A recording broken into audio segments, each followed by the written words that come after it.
This video. This turtle tank hits a mine and is completely immobilized. The upgraded FPV drone calmly approaches, despite anti-drone radars.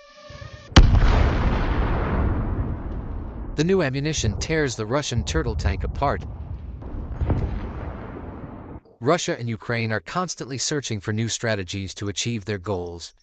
When Russian generals realize the Ukrainians are beginning a counterattack, they roll out some very dangerous and unusual weaponry.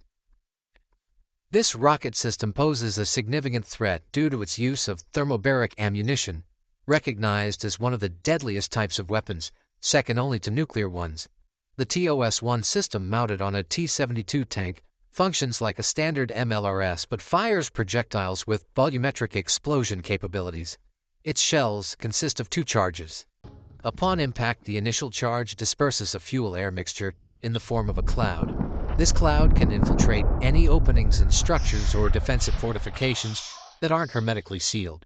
Afterwards, the second charge ignites the cloud, generating a massive fireball in a matter of seconds, along with a forceful shock wave and vacuum that consumes all surrounding oxygen. Therefore, even if individuals somehow survive the explosion, the subsequent pressure drop ensures their inevitable demise due to the rupture of internal organs.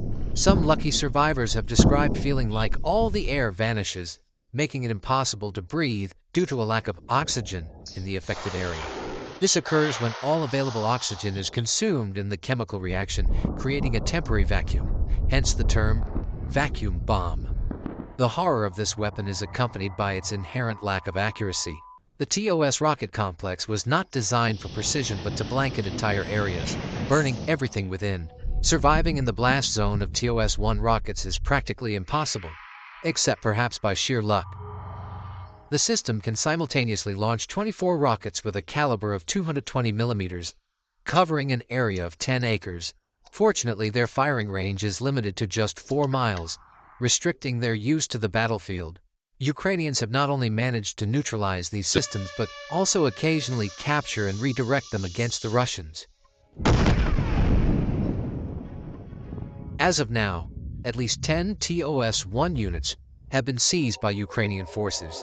The Ukrainian armed forces prioritize capturing these systems over destroying them if conditions allow. So what makes the UR-77 so dangerous? The UR-77 is a Soviet-made mine-clearing vehicle. It was developed in the 1970s to help engineers quickly clear paths through minefields.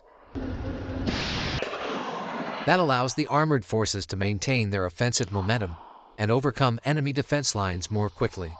The UR-77 is built on the chassis of the MTLB, a versatile track transporter.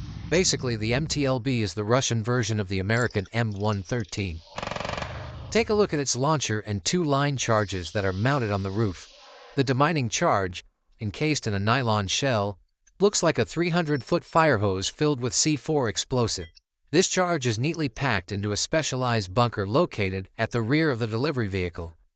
Watch how special rockets are used to transport the charge over enemy minefields during flight. These rockets are launched from the UR-77 meteorite launcher, controlled by a special console. When they reach the end of the active part of their flight path, the rockets separate using a disconnection device. After that, a brake cable slows the charge's descent, ensuring precise placement. The UR-77 then backs up, straightening the charge line. An electrical impulse is sent through wires from the control console to detonate the charge. When it goes off, the entire demining charge explodes, causing any mines within the minefield to detonate as well. This blast clears a path for vehicles and infantry to move through enemy territory. The inhumane tactics of the Russian command are shocking. Here's a video showing the UR-77 being used in urban conditions. The Russians are using this weapon to wipe Ukrainian cities off the map, leaving nothing standing, just to advance through the scorched earth without facing resistance from the Ukrainian army. And that's exactly what Russia did. They used this machine at the beginning of the war during the assault on Mariupol and Bakhmut.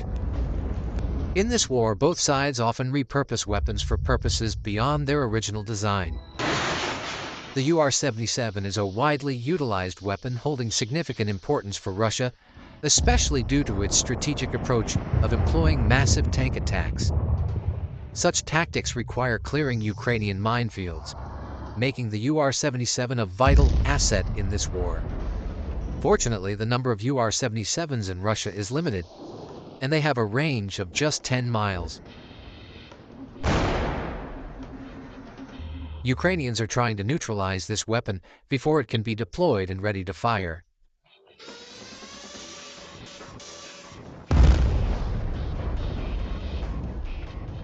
Russia also has a specialized mine-clearing vehicle that is hardly suitable for offensive purposes, possibly only for running things over.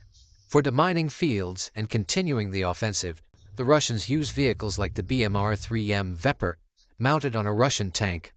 However, its effectiveness isn't as good as you might expect, as seen in this video where the Vepr manages to detect and neutralize a couple of mines, but the next one explodes and stops it.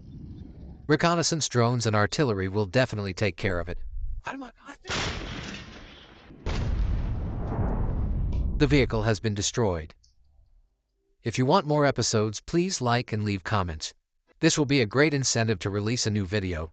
See you soon.